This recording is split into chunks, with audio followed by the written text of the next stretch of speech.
حامل القرآن.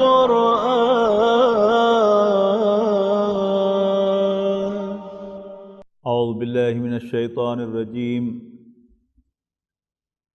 بسم اللہ الرحمن الرحیم.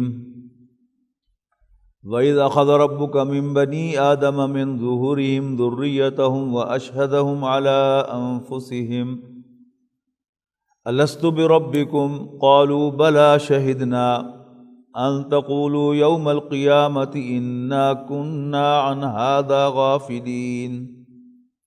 سورۃ الاعراف، جیسا کہ آپ کو اندازہ ہو رہا ہے کہ یہ بڑی جامع صورتوں میں سے ہے. اس میں ہر قسم کے مضامین زیر بحث آئے ہیں، اور بعض ایسے مضامین بھی اس صورت میں زیر بحث آئے ہیں جو قرآن مجید میں کہیں اور زیر بحث نہیں آئے. ان میں سے ایک واقعہ جو ہے وہ عہد الست کا واقعہ ہے.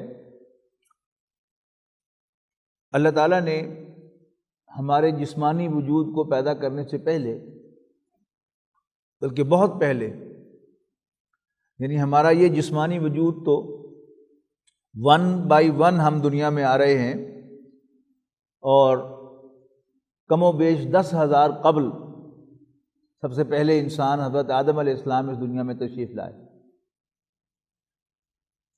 لیکن ہماری ارواح اللہ تعالیٰ نے بہت پہلے پیدا کی تھی. روح کیا ہے، پہلے اس کو اگر ہم سمجھ لیں تو معاملہ بڑا آسان ہو جائے گا کہ یہ مشکل مضامین میں سے ایک مضمون ہے. اسی لیے قریش نے جب یہودیوں سے رابطہ کیا کہ ہمارے ہاں ایک شخص جو ہے وہ نبوت کا دعویٰ کر رہا ہے، تم ذرا خاص سوال بتاؤ نا جو ہم ان سے پوچھیں کہ جس سے ہم اندازہ لگا سکے کہ وہ سچا دعویٰ کر رہا ہے نبوت کا یا معاذ اللہ کوئی جھوٹا ہی دعویٰ کر رہا ہے. تو 3 سوال بنی اسرائیل نے قریش کو سجیسٹ کیے. ان میں سے ایک سوال تھا روح کیا چیز ہے. یہ سوال جو ہے یہ سورۃ بنی اسرائیل میں بیان کیا گیا ہے. یہ دونوں صورتیں سورۃ بنی اسرائیل اور سورۃ کہف، ان دونوں میں ان سوالات کا ذکر ہے. ان میں سے ایک سوال روح والا جو ہے وہ بنی اسرائیل میں ہے، اور 2 سوال جو ہے وہ سورہ کہف میں ہے. تو ایک ٹیکنیکل سوال تھا کہ روح کیا چیز ہے، ایک سوال تھا کہ اصحاب کہف کون تھے، اور ایک سوال تھا ذوالقرنین کون تھے.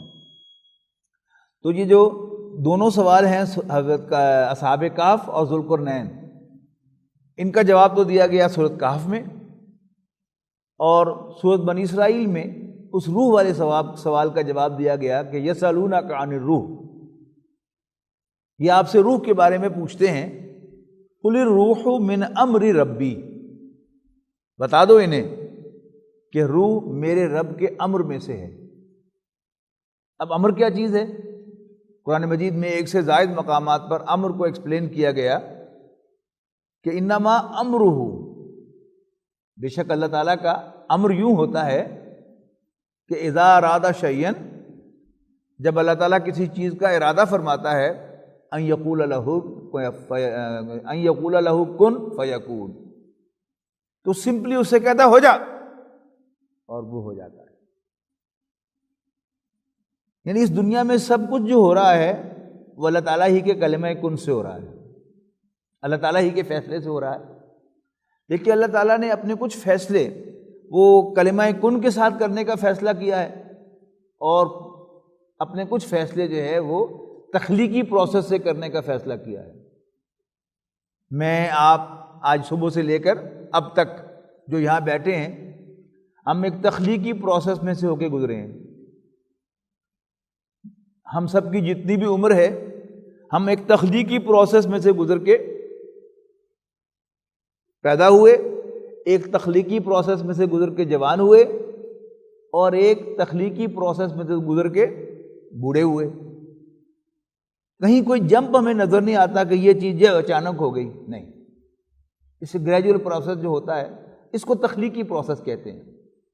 اس میں سرٹنلی کچھ ٹائم انوالو ہوتا ہے، تھوڑا ہو یا زیادہ ہو. بعض کاموں کے لیے تھوڑا وقت درکار ہوتا ہے، اور جیسے میں نے عرض کیا کہ بوڑھا ہونے کے لیے بہرحال 60-70 سال درکار ہیں، تبھی انسان بوڑھا ہوتا ہے. لیکن اگر اللہ تعالیٰ چاہے تو پیدا ہوتے ہی انسان بوڑھا ہو سکتا ہے. اللہ تعالیٰ کے لیے کوئی کام مشکل نہیں. میری اور آپ کی عام جو ہماری تخلیق ہے وہ خاص پروسیس سے اور خاص ٹائم ٹیکنگ کے بعد وجود میں آئی ہے. لیکن حضرت عیسیٰ علیہ السلام کے معاملے میں اللہ تعالیٰ نے کیا کیا؟ ایک حکم دیا اور اس پروسیس کا ایک سیگمنٹ مس کر دیا اللہ تعالیٰ نے. یعنی نارمل کسی بھی انسان یا کسی بھی جاندار کی تخلیق میں میل اور فیمیل کے ملاپ سے نیا پروسیس شروع ہوتا ہے تخلیق کا.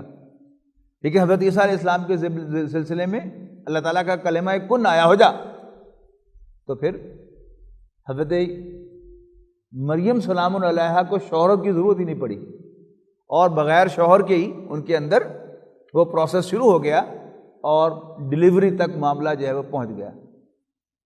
تو یہ ہے کلمہ کن.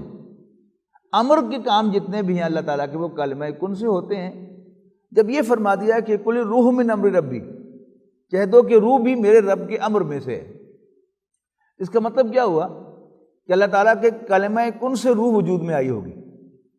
لیکن اس آیت کو جب ہم پڑھتے ہیں تو ایسا معلوم ہوتا ہے کہ جیسے ہم ایک دوسرے کی پیٹھ سے نکلے ہیں، ایسے ہی روحیں بھی ایک دوسرے کی پیٹھ سے نکلی. یا تو کوئی ایک ڈفرینٹ پروسیس ہے جس کا بیان نہیں ہے، لیکن قرآن مجید کے الفاظ کو ڈینائی نہیں کیا جا سکتا. ہم کہیں گے کہ ہاں اللہ تعالیٰ نے فرمایا تو سچ فرمایا ہے، کیسے ہوا وی ڈونٹ نو. اس لیے کہ اگر وہ روح جو ہے وہ امر میں سے ہے تو پھر یہ جو ہمارا تخلیقی پروسیس ہے جس میں ہم ایک دوسرے میں سے نکلتے ہیں، یہ اس سے ڈفرینٹ کوئی کلمہ کن سے کچھ ہوا ہوگا کہ یوں سمجھیے کہ جیسے ایک سے دوسری روح، دوسرے تیسری روح جو ہے وہ اللہ تعالیٰ کے ایک ہی حکم سے فوراً وجود میں آ گئی ہوں. یا یہ بھی ہو سکتا ہے کہ جیسے ہم اس دنیا میں ایک پروسیس کے تحت وجود میں آتے ہیں، تو اسی طرح اللہ تعالیٰ نے محاورے کے اندر ہی ہمیں سمجھانے کے لیے وہ کہہ دیا ہو کہ ہم نے بنی آدم کو، آدم کی اولاد کو ایک دوسرے میں سے نکالا. کیا کیا پھر نکال کے؟ یعنی یوں سمجھیے کہ اللہ تعالیٰ نے تمام ارواح کو اکٹھا کیا. اب کتنی روحیں ہوں گی، ارب انسانوں کی روحیں اللہ تعالیٰ کے سامنے پیش ہوئی. ایک بڑی گرینڈ اسمبلی ہے تمام ارواح کی. تو وَأَشْهَدَهُمْ عَلَىٰ أَنفُسِهِمْ، اور اللہ تعالیٰ نے ان کو ان کے خلاف گواہ بنایا. یہ ان کے خلاف گواہی کیا ہے؟ یہ ایک پروسیکیوشن وٹنس کا ایک پروسیس ہے کہ جیسے کوئی جج کسی واقعے کا چشمدید گواہ ہو تو اپنے چشمدید ہونے کی بنیاد پر وہ فیصلہ نہیں دے سکتا. وہ وٹنس کے کٹہرے میں آئے گا، اس پر جرا ہوگی، اور پھر کوئی اور جج جو ہے وہ فیصلہ دے گا. اللہ تعالیٰ کے سے بڑا جج کوئی نہیں، اللہ تعالیٰ کے پیرلل جج کوئی نہیں. لہذا اس کا پہلا حصہ جو ہے نے کہا کوئی اور جج فیصلہ دے گا، یا کوئی اور نہیں ہے اللہ تعالیٰ پر فیصلہ کرنے والا، لیکن اللہ تعالیٰ ہی کا ایک پروسیجر ہے. قیامت کے روز اللہ تعالیٰ پہلے پیغمبروں کو کھڑا کرے گا اور ان سے پوچھے گا کہ تم نے میرا پیغام پہنچا دیا کہ نہیں. جب وہ اللہ تعالیٰ کے سامنے وہ سچ بیان کریں گے کہ اللہ تو جانتا ہے کہ ہم نے تیرا پیغام پہنچایا تھا، تو اللہ تعالیٰ جو ہے وہ انسانوں سے پوچھے گا کہ اب تم بتاؤ کہ تم نے میرے خلاف بغاوت کیوں کی، مجھے ماننے سے انکار کیوں کیا، میرے پیغمبروں کو ماننے سے انکار کیوں کیا. اسی طرح کی ایک گواہی ان کے اپنے خلاف قائم ہوگی اس اسمبلی کی بنیاد پر کہ اللہ تعالیٰ نے اپنا کوئی ایکسپوجر ان کے سامنے کیا، اور پھر وہ ایکسپوجر دے کر سوال کیا الستُ بربکم، am I not your lord, کیا میں تمہارا رب، تمہارا آقا نہیں ہوں؟ قالوا بلا، ان سب نے کہا، یعنی میری روح نے بھی، آپ کی روح نے بھی، آدم علیہ السلام سے لے کر آخری آنے والے انسان کی روح نے بھی کہا بلا، یس انڈیڈ، آف کورس، جی بالکل، شہدنا، ہم گواہی دیتے ہیں. نہیں، ہم گواہی دیتے ہیں کہ تو ہمارا رب ہے۔ اس پر اللہ تعالیٰ نے فرمایا ان تقولوا یوم القیامت انا کنا عن ھذا غافلین، یہ گواہی میں تم سے اس لیے لے رہا ہوں کہ کل قیامت کے دن تم یہ نہ کہہ سکو کہ ہمیں تو پتہ ہی نہیں۔ اللہ تعالیٰ نے اپنا کوئی خاص دیدار کرایا، اپنا کوئی ایکسپوجر ان کے سامنے کیا، اور ود ریفرنس ٹو دیٹ پوچھا کہ میں تمہارا رب نہیں ہوں؟ کیا میں تمہارا رب نہیں ہوں؟ سب نے کہا بلا، یس انڈیڈ، جی بالکل، آف کورس، واقعتاً شہیدنا، ہم گواہی دیتے ہیں کہ تو ہمارا رب ہے۔ ان تقولوا یوم القیامت انا کنا عن ھذا غافلین، کہ کل کو قیامت کے دن تم یہ نہ کہہ سکو کہ ہمیں پتہ نہیں۔ اب سوال یہ ہے کہ یہ گواہی کیسے ہو گئی، یہ پروزیکیوشن کیسے بن گئی؟ اب غور کیجئے کہ اس دنیا میں ہم میں سے ہر شخص ایک چیز سے ضرور پیار کرتا ہے، اور بلکہ اسی سے کرتا ہے جو اس کے خیال میں کسی مومنٹ آئیڈیل ہوتی ہے، وہی اس کی آئیڈیل بنتی ہے۔ یعنی کسی چیز سے پیار کرنے کے لیے، کسی چیز کو پسند کرنے کے لیے، کسی چیز سے محبت کرنے کے لیے آئی ہیو ٹو ایزیوم کہ یہ پرفیکٹ ہے۔ اگر میں اس کو پرفیکٹ نہیں سمجھوں گا تو میں اس سے پیار نہیں کر سکتا، اور اگر میں نے کبھی ایزیوم کیا تھا کہ وہ پرفیکٹ ہے، یوں ہی مجھ پر انکشاف ہوگا کہ یہ وہ نہیں ہے جو میں سمجھا تھا، تو اسی درجے میں اس سے پیچھے ہٹ جاؤں گا۔ اس لیے کہ انسان کے اندر اللہ تعالیٰ نے ایک جذبہ رکھا ہے، جذبہ محبت، اور یہ انسان کا سب سے بڑا جذبہ محرکہ ہے۔ یہ اللہ تعالیٰ نے رکھا ہے اپنے لیے، اور اللہ تعالیٰ خود پرفیکٹ ہے۔ تو اللہ تعالیٰ کا جو ایکسپوجر ہوا، گمان غالب یہی ہے کہ اللہ تعالیٰ نے اپنا کوئی ایسا ایکسپوجر دیا کہ جس سے ہم نے اسے پہچانا کہ وہ پرفیکٹ ہے، بے عیب ہے، اس میں ہر خوبی پائی جاتی ہے، اور کوئی نقص، کوئی خامی، کوئی کمزوری نہیں ہے، اور ہم نے اعتراف کر لیا کہ تو ہمارا رب ہے۔ اب اس دنیا میں ہم آتے ہیں تو وہ جذبہ ہے ایک ایسی ہستی کے لیے کہ جو پرفیکٹ ہو۔ ہم چیزوں کو دیکھتے ہیں، یعنی جوتی سے لے کر کپڑے اور ٹائی تک اور ٹوپی تک، ہم آئیڈیل بے عیب چیز پہننے کی کوشش کرتے ہیں اگر ہمارے وسائل ہوں تو، لیکن کچھ عرصے کے بعد وہ چیز جو ہے ہمیں آؤٹ ڈیٹڈ سے نظر آتی ہے، اس میں 100 خامیاں ہمیں دکھائی دیتی ہیں، اس میں یہ کمی ہے، یہ خامی ہے، یہ کمزوری ہے۔ تو جو خامیاں پتہ چلیں گی ہمیں، we can not love it any more. انسانوں کا معاملہ بھی ایسے ہی ہے کہ زمانہ طالب علمی میں ایک مرد اور ایک عورت، ایک لڑکا اور لڑکی اپنی کلاس میں سے، اپنے کالج میں سے، یا اپنے ملنے والوں میں سے کسی کو پسند کرتے ہیں، ایزیوم کرتے ہوئے کہ ہاں یس یہ پرفیکٹ ہے، یہ آئیڈیل ہے۔ قریب آتے ہیں، شادی ہو جاتی ہے، اور پھر شادی کے بعد ایک دوسرے کی خامیاں جو ہیں وہ سامنے آتی ہیں۔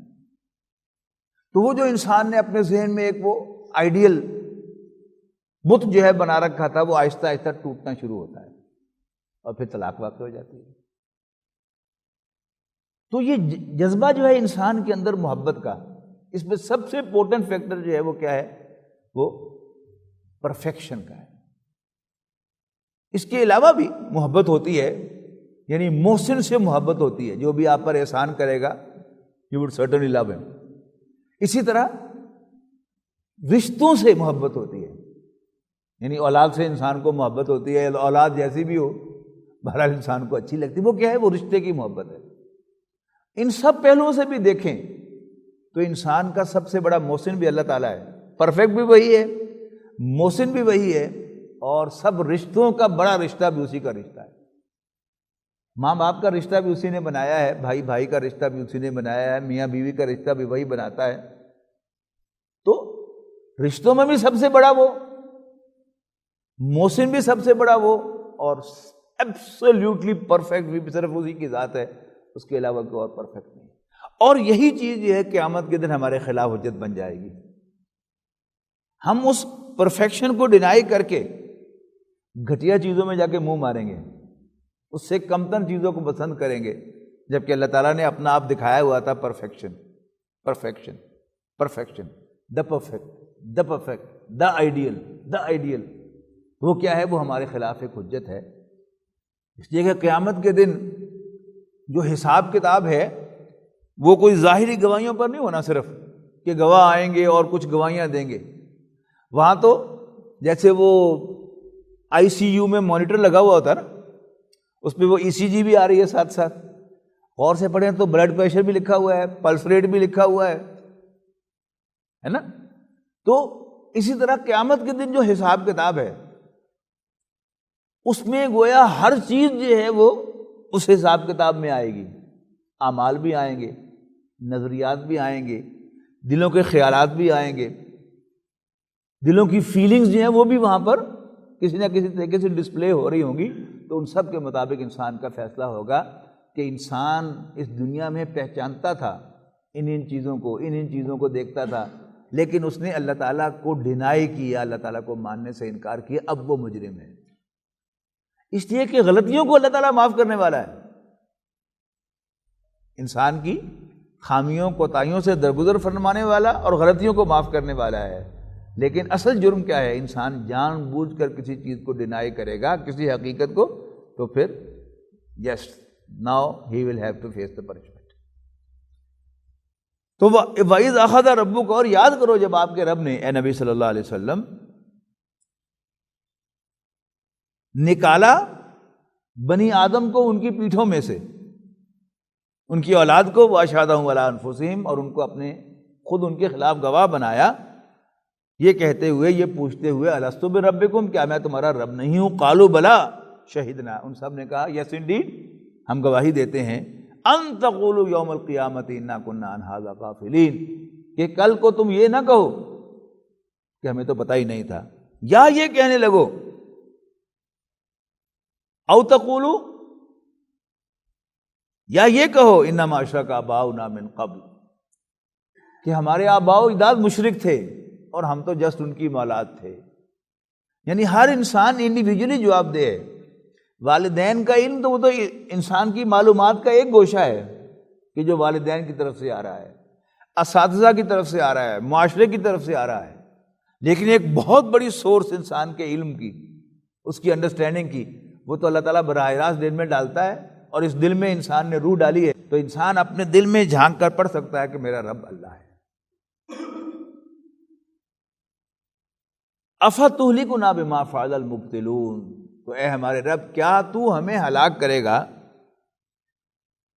اس کے بدلے کہ جو اہل باطل نے کیا تھا، یعنی ہمارے آباء و اجداد نے اور ہمارے معاشرے نے شرک کو اپنایا، اور ہم جب جسٹ اس معاشرے کے رہنے والے تھے اور ان والدین کی اولاد تھے، لہذا ہمیں پتہ ہی نہیں چلا کہ ہمارا رب تو ہے، ہم ان کے پیچھے پیچھے انہی کے نقشے پتہ پر چلتے ہوئے شرک میں مبتلا ہو گئے۔ وَكَذَلِكَ نُفَصِّلُ الْآيَاتِ وَلَعَلَّهُمْ يَرْجِعُونَ، اور یوں ہم اپنی آیتیں کھول کر بیان کرتے ہیں، اپنی نشانیوں کو کھول کر بیان کرتے ہیں، شاید کہ لوگ رجوع کریں، شاید کہ وہ باز آ جائیں۔ اس کے بعد ایک بہت اہم واقعہ نقل کیا جا رہا ہے تاریخ بنی اسرائیل کا۔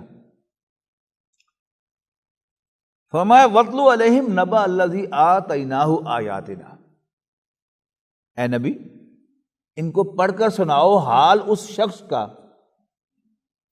جسے ہم نے اپنی آیات عطا فرمائی تھی۔ یہ ایک شخص تھا بنی اسرائیل میں سے، بہت بڑا عالم تورات کا، بہت بڑا عالم تورات کا، جس کے بارے میں اللہ تعالیٰ کا تبصرہ ہے کہ اس کو ہم نے اپنی آیات سے نوازا تھا۔ فَانْسَلَخَ مِنْهَا، آج بھی دیکھتے ہیں نا کہ ڈگری جب دی جاتی ہے تو ایک گاؤن پہنایا جاتا ہے۔ پرانے زمانے میں کیا تھی؟ اس کو خلعت کہتے تھے، جبہ پہنایا جاتا تھا جب کسی کو کوئی خاص علم میں اونچا مقام دیا جاتا تھا، اس کی سرٹیفیکیشن کے طور پر ایک جبہ، ایک قبا اس کو کہتے تھے بعض لوگ، وہ عطا کی جاتی تھی، جو علم کی نشانی کہلاتا ہے۔ آج بھی گاؤن جو ہے وہ علم کی نشانی کہلاتا ہے نا، کہ سمپل گریجویشن کا گاؤن جو ہے وہ صرف ایک کالا گاؤن ہے، اور ایم فل کا گاؤن جو ہے اس میں کچھ ایڈیشن ہوگا، پھر پی ایچ ڈی کا گاؤن جو ہے پھر اس سے زیادہ جو ہے وہ 2-3 کلرز کے اندر ہوگا۔ اسی طرح ایم بی بی ایس میں، بی ڈی ایس میں، یعنی سمپل جو انڈر گریجویٹ ڈگری ہے وہ ملتی ہے تو ایک کالا گاؤن ہوتا ہے، لیکن ایس سی پی ایس کی ڈگری ہوگی تو اس کا ایک ذرا زیادہ مہنگا اور زیادہ سوفسٹیکیٹڈ اور خوبصورت 2-3 رنگوں والا گاؤن جو ہے وہ ہوگا۔ تو خلت جو تھی یہ ڈگری کی، علم کی ایک علامت سمجھی جاتی ہے۔ تو فرمایا کہ انہیں سناؤ حال پڑھ کر قرآن مجید میں سے اس شخص کا جس کو ہم نے اپنی آیات سے نوازا تھا، فَانْسَلَخَ مِنْهَا، لیکن اس نے اس خلقت کو اتار پھینکا، ہی اسٹرپڈ آؤٹ آف اٹ۔ فَأَتْبَعَهُ الشَّيْطَانُ، لہذا شیطان نے اس کو اپنے پیچھے لگا لیا۔ یہ دو چیزیں جو ہیں یہ اگر ساتھ ساتھ چلیں تو علم انسان کے لیے مفید ہوتا ہے، اور اگر علم کے ساتھ تزکیہ نفس نہ ہو، خوف خدا نہ ہو، تو پھر علم انسان کو اللہ تعالیٰ کی بغاوت کے راستے سے جاتا ہے۔ تو ایک دیندار ایک تھے صاحب، وہ رات کے اندھیرے میں جا رہے تھے کہیں ملتان کی طرف، تو راستے میں کسی ریڑی میں انہوں نے گاڑی ماری اور وہاں سے پھر بھاگ نکلے۔ تو ان کے ایک اور وہ بھی ڈاکٹر دوست تھے، اس پہ انہوں نے تذکرہ کیا، تو انہوں نے کہا مولوی صاحب کتھوں دا ہے انصاف کہ جی تسی بندہ مار کے دوڑ گئے؟ تو انہوں نے فوراً کہا کہ موسیٰ علیہ السلام بھی تو دوڑ گئے۔ اب یہ کیا ہے کہ اسلام کی معلومات جو ہیں وہ آپ کو الٹا غلط راستے پر لے کے جا رہی ہیں کہ آپ اپنی غلطیوں کو ریشنلائز کر رہے ہیں۔ تو علم میں اگر ساتھ تزکیہ نفس اور خوف خدا نہ ہو تو پھر انسان کا علم اس کو غلط راہ سے جاتا ہے، جو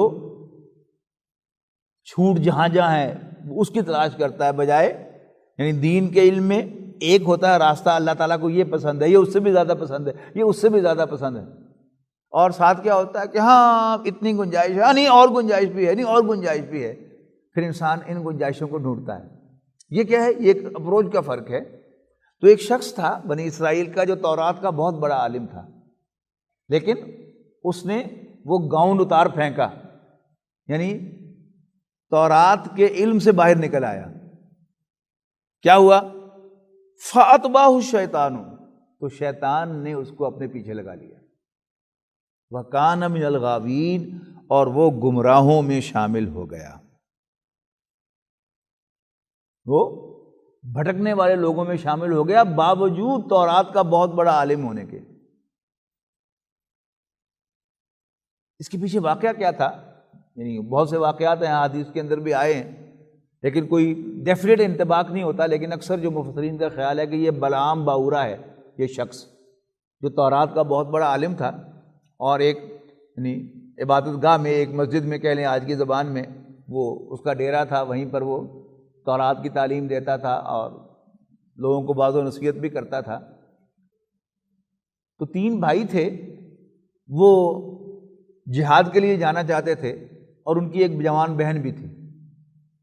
تو تینوں جہاد کے لیے تو آمادہ ہو گئے، لیکن اب ان کو تشویش یہ تھی کہ اب اس جوان بہن کو کہاں چھوڑ کے جائیں، اکیلے چھوڑ کے جائیں تو خطرہ ہے۔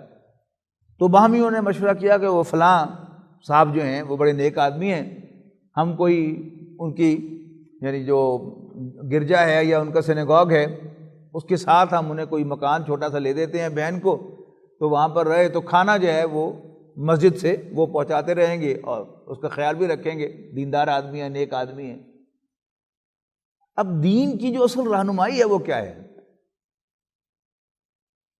دین کی رہنمائی یہ ہے کہ وَلَا تَقْرَبُوا الزِّنَا، زنا کے قریب بھی نہ جاؤ۔ ہمارے دین میں سگے بہن بھائی کو بھی ایک علیحدہ کمرے میں زیادہ دیر تک بیٹھنے سے منع کیا گیا۔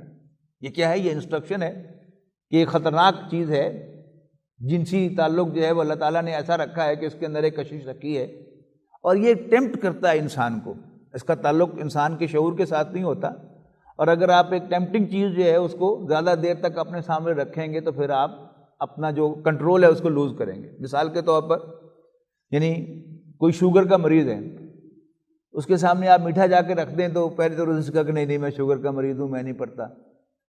آپ 2-4 دفعہ کہیں گے تو تھوڑا سا آمادہ ہو جائے گا اور پھر آخر تھوڑا سا چکھ لے گا۔ آپ نہ بھی کہیں، یعنی آپ اس کے قریب رکھ دیں تو 5 منٹ 10 منٹ 20-25 منٹ تک وہ ریزسٹ کرے گا۔ اگر وہ ہمت کر کے خود ہی اس کو دور نہیں کرے گا اپنے آپ سے تو پھر تھوڑی دیر کے بعد وہ کھا لے گا۔ تو اسی طرح کا یہ معاملہ ہے کہ اگر کوئی عورت جو آپ کی محرم نہ ہو، ماں، بہن، بیٹی، بھتیجی، بھانجی، خالہ، پھوپھی، نانی، دادی اور نواسی پوتی کو چھوڑ کر کوئی بھی عورت جب کلوز کانٹیکٹ میں آپ کے رہے گی تو پھر آپ کے دل میں اس کے بارے میں وہ خیالات ضرور آئیں گے۔ تو کچھ عرصہ تو وہ صاحب جو تھے وہ یعنی کھانا جو ہے وہ باہر رکھ دیتے اور اس کو آواز دیتے بھائی کھانا اٹھا لو اپنا۔ پھر کچھ دیر سے کہا کہ نہیں اس کو باہر آ کے گلی میں آ کے اٹھانا پڑتا ہے تو میں ہی اس کے دروازے پہ جا کے رکھایا کروں، تو اس کے دروازے پہ جا کے رکھ دیتے تھے۔ پھر کچھ عرصے کے بعد جو ہے تھوڑے اور کلوز ہوئے، اس لڑکی نے بھی کہا کہ جی آپ باہر جو ہے کھڑے ہوتے ہیں، میں دروازہ کھول دیا کروں گی، آپ اندر رکھ دیا کریں۔ اب کرتے کرتے جو ہے پھر جا کے اندر جا کر اس کا حال احوال پوچھنے لگے، اور پھر وہ سب کچھ ہوا جو ہو سکتا تھا، یہاں تک کہ وہ عورت پریگننٹ ہو گئی، اس کے ہاں ایک بیٹا پیدا ہو گیا۔ اب ظاہر ہے کہ آج کل کے سفر تو نہیں تھے، آج کل بھی فوجی جو ہیں وہ بڑی مہموں پر جاتے ہیں تو ان کو مہینے لگ جاتے ہیں، تو بھائیوں کا سفر بڑا طویل تھا۔ اب جب یہ ہو گیا تو کہا کہ یہ میں کیا کر بیٹھا ہوں، تو انہوں نے کہا کہ پھر اس بچے کو قتل کر دیتے ہیں۔ دونوں نے مشورہ کیا، اس بچے کو قتل کر کے اس میں دفن کر دیا۔ پھر شیطان جو ہے ان پر سوار ہوا، اس نے کہا کہ یہ اب بتائے گی بھائیوں کو تو پھر کیا کرو گے؟ تو نے اس عورت کو بھی قتل کر دیا اور اس کو بھی اسی گڑھے کے دفن کر دیا۔ اب جب بھائی واپس آئے تو انہوں نے آ کر پوچھا کہ ان کے ہاں بس رو کے دکھا دیا انہوں نے کہ بھئی وہ تو اللہ کو پیاری ہو گئی۔ اب ظاہر ہے کہ بڑی عقیدت رکھتے تھے ان کے ساتھ، اور انہوں نے بات مان لی۔ کچھ عرصے کے بعد ایک بھائی کو خواب آیا کہ ایسے ایسے وہ فلاں جگہ پر بہن اور ایک بچہ جو ہے وہ دفن ہے۔ اس نے دوسرے بھائیوں سے تذکرہ کیا تو پہلے تو دوسرے بھائی نہیں مانے، اس لیے کہ وہ بڑی اندھی عقیدت رکھتے تھے اس شیخ کے ساتھ۔ پھر وہ آمادہ ہوئے اور جا کر انہوں نے دیکھا واقعی جس جگہ پر نشاندہی کی گئی تھی وہیں پر وہ نکلا۔ پھر اس کے بعد جو ہے وہ انہوں نے اس سے سوال و جواب کیے، کیا ہوا؟ شیطان پھر آیا، انہوں نے کہا اب تمہارے بچانے کی ایک ہی صورت ہے، تم مجھے سجدہ کرو تو پھر میں کوئی تمہارے لیے سبیل نکالوں گا کہ تمہاری جان بچ جائے۔ تو پھر اس شخص نے شیطان کو باقاعدہ سجدہ بھی کیا، اور یوں اس کی عاقبت جو ہے وہ خراب ہو گئی۔ بدکاری کا گناہ علیحدہ اور شرک کا گناہ علیحدہ، اور شیطان کو سجدہ کرنا یہ کام بھی اس نے کیا۔ اس پر اب تبصرہ پڑھیے قرآن مجید کا، وَاتْلُ عَلَيْهِمْ نَبَأَ الَّذِي آتَيْنَاهُ آیَاتِنَا، اے نبی انہیں پڑھ کر سنائیے، ان کے سامنے تلاوت کیجیے حال اس شخص کا جس کو ہم نے اپنی آیات سے نوازا تھا۔ فَانْسَلَخَ مِنْهَا but he stripped out of it, اس نے اس گاؤن کو، اس خلعت کو اتار پھینکا، یعنی علم سے باہر نکل آیا۔ فَأَتْبَعَهُ الشَّيْطَانُ، تو شیطان نے اس کو پیچھے لگا لیا۔ جو شخص دین کا کام کرتا ہے وہ شیطان کو زیادہ برا لگتا ہے باقی انسانوں کے مقابلے، اس لیے کہ وہ دین کا کام کر رہا ہے، وہ لوگوں کو جنت کا راستہ دکھا رہا ہے، وہ لوگوں کو اللہ کی طرف بلا رہا ہے، وہ لوگوں کو رسول اللہ صلی اللہ علیہ وسلم کو ماننے اور ان کا اتباع کرنے کی دعوت دے رہا ہے۔ اس کو زیادہ احتیاط کی ضرورت ہے عام آدمی کے مقابلے میں۔ آپ اخبارات میں پڑھتے ہیں نا کہ بعض اوقات جو حفاظ یا قاری صاحبان بچیوں کو گھر جا کر پڑھاتے ہیں، یعنی وہ کوئی ایسا گل کھلاتے ہیں کہ جو عام آدمی بھی تصور نہیں کر سکتا۔ اس کی وجہ یہی ہوتی ہے کہ دین نے جو احتیاطیں بتائی ہیں، اگر آپ ان احتیاطوں کو ملحوظ نہیں رکھیں گے تو پھر شیطان آپ کو ایک ترنے والا سمجھے گا، اور پھر وہ بھی لنگر لنگوٹا کس کے آئے گا اور آپ کو ذلیل کرنے کے لیے، دین کو بدنام کرنے کے لیے وہ آئے گا۔ تو فَانْسَلَخَ مِنْهَا فَأَتْبَعَهُ الشَّيْطَانُ، تو شیطان نے اس کو اپنے پیچھے لگا دیا۔ وَكَانَ مِنَ الْغَاوِينَ، اور گمراہوں میں شامل ہو گیا۔ اب اللہ تعالیٰ کی گواہی دیکھیے، وَلَوْ شِئْنَا لَرَفَعْنَاهُ بِهَا، یعنی اتنا بڑا وہ عالم تھا کہ اللہ تعالیٰ کہہ رہا ہے کہ اگر ہم چاہتے تو قرآن مجید کی ان آیات کے ذریعے سے جس کا علم اسے حاصل تھا، ہم اس کو بہت اونچا لے جاتے، لرفعناہ بہا، ہم اس کو بلندی عطا کرتے، ولکنہ اخلد الی الارض، لیکن وہ زمین ہی کے ساتھ چپکتا چلا گیا اور زمین ہی میں دھنستا چلا گیا، پستی کی طرف مائل ہو گیا۔ واتبع ہواہ، اور اس نے اپنی خواہشات کی پیروی کی۔ انسان کے اندر خواہشات تو ہے نا، لیکن اللہ تعالیٰ نے انسان کے دل میں ان خواہشات کے ساتھ ایک ضمیر بھی رکھا ہے، یعنی انسان کا ایک کمپلیکس وجود ہے کہ اس میں 3 لیولز ہیں۔ سب سے نیچے ہے انسان کی اڈ، اس کی حیوانی خواہشات جو مسلسل اس پر اثر انداز ہوتی رہتی ہیں، مجھے کھانے کو دو، مجھے پینے کو دو، میری یہ خواہش پوری کرو، میری یہ خواہش پوری کرو۔ اوپر جو ہے وہ انسان کی روح ہوتی ہے، انسان کے قلب کے اوپر، جو اس کو اللہ تعالیٰ کی طرف بلاتی ہے، جو متوجہ کرتی ہے اللہ تعالیٰ کی صفات کی طرف، اللہ تعالیٰ کی شانوں کی طرف، اللہ تعالیٰ کی مہربانیوں عنایات کی طرف، اور اس کو کہتی ہے کہ اس سے پیار کر، یہ تمہارا محسن ہے، اس کے ساتھ تمہارا سب سے بڑا تعلق ہے۔ لیکن فیصلہ جو ہے وہ دل کے پاس اللہ تعالیٰ نے رکھا ہے، یہ آزاد پیدا کیا اللہ تعالیٰ نے، یہ فیصلہ کرتا ہے کہ کدھر جانا ہے، نیچے کی خواہشات کو، حیوانی خواہشات کو رسپونڈ کرنا ہے، یا وہ روحانی جو چیزیں ہیں ان کو رسپونڈ کرنا ہے۔ اگر انسان روحانی چیزوں کو رسپونڈ کرتا ہے تو اگلا قدم اس کے لیے روحانیت کی طرف آسان ہو جاتا ہے، اور اگر حیوانیت کو رسپونڈ کرتا ہے تو اس کا اگلا قدم جو ہے وہ حیوانیت کی طرف انسان کو لے جاتا ہے، زیادہ قریب ہو جاتا ہے۔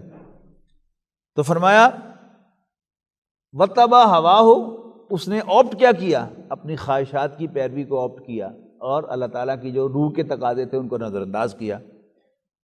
فَمَثَلُهُ كَمَثَلِ الْكَلْبِ، لفظی ترجمہ ہے تو اس کی مثال تو کتے کی سی ہے،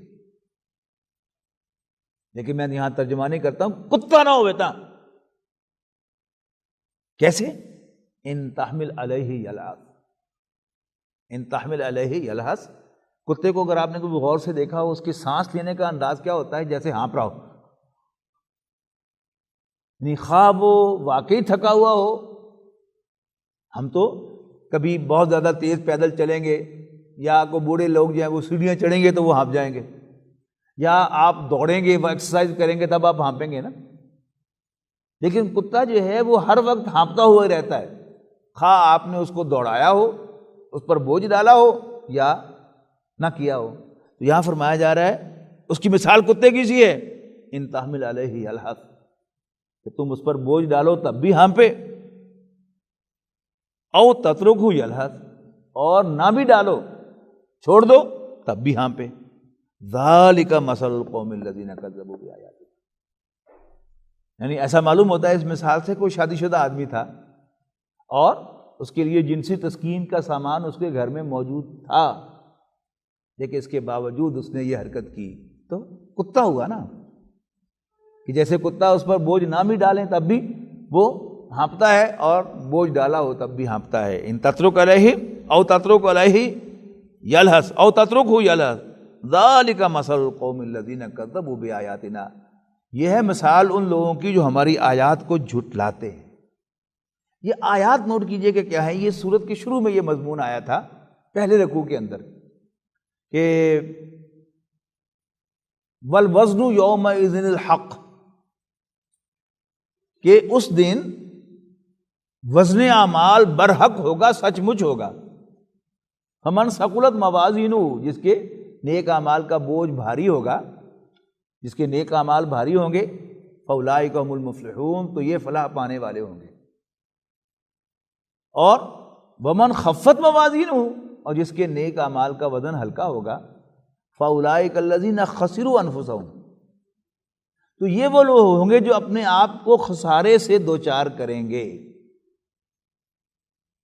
فاولئک الذین خسروا انفسهم، کیوں؟ بما کانوا بآیاتنا یظلمون، اس لیے کہ وہ ہماری آیات پر ظلم کیا کرتے تھے۔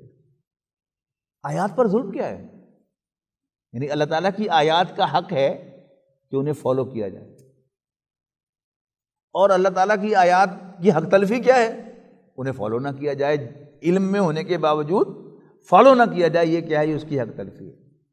اور حق تلفی کیا ہوتی ہے؟ حق تلفی تو ظلم ہوتی ہے نا۔ تو فَأُولَٰئِكَ الَّذِينَ خَسِرُوا أَنفُسَهُمْ بِمَا كَانُوا بِآيَاتِنَا يَظْلِمُونَ، اس لیے کہ وہ ہماری آیات کے ساتھ زیادتی کیا کرتے تھے۔ تو اس نے بھی زیادتی کی، ایک بہت بڑا عالم ہونے کے باوجود، یہ تمام مسائل دین کی انسٹرکشن معلوم ہونے کے باوجود اس نے کیا کیا؟ وہ جو حدود تھی ان کو کراس کیا۔ پہلی بات تو یہ ہے کہ کسی غیر محرم عورت کا سپروائزر بننا ہی غلط تھا۔ پھر دوسرا، جو بات اس کے بھائیوں کے درمیان طے ہوئی تھی اسی پر قائم رہتا، اور ایک حد اپنے اوپر کھینچتا کہ نہیں میں اس سے آگے نہیں جانا، نہیں جانا، نہیں جانا، نہیں جانا۔ لیکن آپ اور ہم اپنی جو عام زندگی ہے اس میں بھی دیکھیں کہ اگر کوئی ایسی سچویشن، آپ یاد کریں، یعنی جب ہم لوگ کنزرویٹو ماحول سے نکل کر کو ایجوکیشن میں گئے تھے تو شروع میں بڑی ہیزیٹیشن تھی کسی لڑکی سے بات کرتے ہوئے بھی، اور ہفتے 10 دن کے اندر وہ ہیزیٹیشن ختم ہو گئی۔ پھر گپ شپ بھی لگنے لگی، پھر جا کے کینٹین میں بھی ان کے ساتھ بیٹھ گئے، پھر ہنسی مذاق بھی شروع ہو گیا، ہاتھ پہ ہاتھ بھی مارنا شروع کر دیا، کونی بھی مارنی شروع۔ یہ کیا ہے؟ یعنی اللہ تعالیٰ ہر سٹیپ پر انسان کو اس کا ضمیر جو ہے وہ ڈانٹ رہا ہوتا ہے، لیکن ہم اس کو جھٹکتے نہیں اور اپنی خواہشات کی پیروی کرتے۔ بالکل اس کی ٹپیکل پکچر ہے کہ اس نے خواہشات کی پیروی کی اور ضمیر کی بات کو، کانشینس کی بات کو دبایا۔ تو ذالک مثل القوم الذین کذبوا بآیاتنا فاقصص القصص لعلہم یتفکرون۔ اے نبی ان کو قصے سناؤ، یہ ہدایت کے واقعات جو ہم سناؤ، لعلہم یتفکرون، تاکہ وہ غور و فکر کیا کریں۔ ساء مثلا للقوم الذین کذبوا بآیاتنا، جن لوگوں نے ہماری آیات کو جھٹلایا، جھوٹا قرار دیا، ان کی مثال بہت بری ہے۔ وَأَنفُسَهُمْ كَانُوا يَظْلِمُونَ، اور انہوں نے اپنا ہی نقصان کیا، اپنے اوپر ہی ظلم کیا، ہمارا انہوں نے کچھ نہیں بگاڑا۔ اللہ تعالیٰ سے دعا ہے کہ اللہ تعالیٰ ہمیں قرآن مجید کی انسٹرکشنز پر ہم قرآن مجید کو اللہ کا کلام مانتے ہیں، احادیث کو، سیرت کو، نبی اکرم صلی اللہ علیہ وسلم کی رہنمائی مانتے ہیں، لیکن ہم جانتے بوجھتے ہوئے اس راستے کو چھوڑ کر دوسرا اختیار کرتے ہیں تو پھر ذمہ دار ہم خود ہیں۔ اللہ تعالیٰ کی کوئی ذمہ داری یا اللہ کے پیغمبر کی کوئی ذمہ داری نہیں ہے۔ اللہ تعالیٰ ہمیں توفیق دے کہ ہم قرآن و سنت کی انسٹرکشنز کو فالو کریں۔ بارک اللہ لی و لکم فی القرآن العظیم ونفعنی وإیاکم بالآیات والذکر الحکیم۔